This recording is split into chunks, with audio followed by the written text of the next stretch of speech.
میں نے سنا ہے کہ نبی کریم صلی اللہ علیہ وسلم نے صبر کی دعائیں کرنے سے منع فرمایا ہے،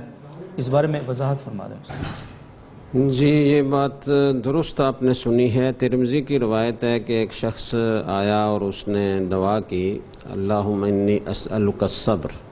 تو آپ صلی اللہ علیہ وسلم نے فرمایا کہ تم نے بلا مانگی ہے اللہ تعالیٰ سے، یعنی مصیبت مانگی ہے، اس لیے کہ صبر کرنے کی ضرورت تو اسی وقت پیش آتی ہے جب کوئی مصیبت آئے۔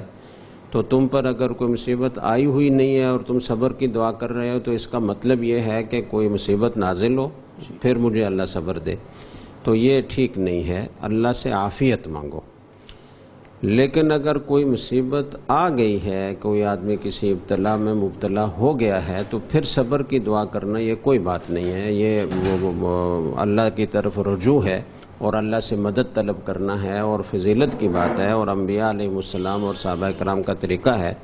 حضرت طالوت علیہ السلام اور ان کا لشکر جب جالوت کے مقابلے میں گیا، وَلَمَّا بَرَزُوا لِجَالُوتَ وَجُنُودِهِ قَالُوا رَبَّنَا أَفْرِغْ عَلَيْنَا صَبْرًا وَثَبِّتْ أَقْدَامَنَا وَانصُرْنَا عَلَى الْقَوْمِ الْكَافِرِينَ، تو انہوں نے صبر کی دعا کی۔ اسی طریقے سے جو فرعون کے جادوگر تھے، جب موسیٰ علیہ السلام کا معجزہ انہوں نے دیکھا اور انہوں نے ایمان قبول کر لیا، تو فرعون نے ان کو سزا دینے کی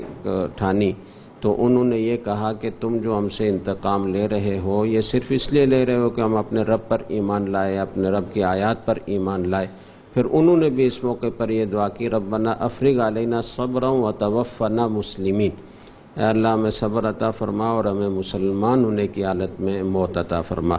تو مصیبت نازل ہونے کے بعد صبر کی دعا کرنے میں کوئی حرج نہیں ہے، بلکہ انبیاء کا طریقہ ہے، اور مصیبت کے آنے سے پہلے صبر کی دعا کرنا یہ پسندیدہ نہیں۔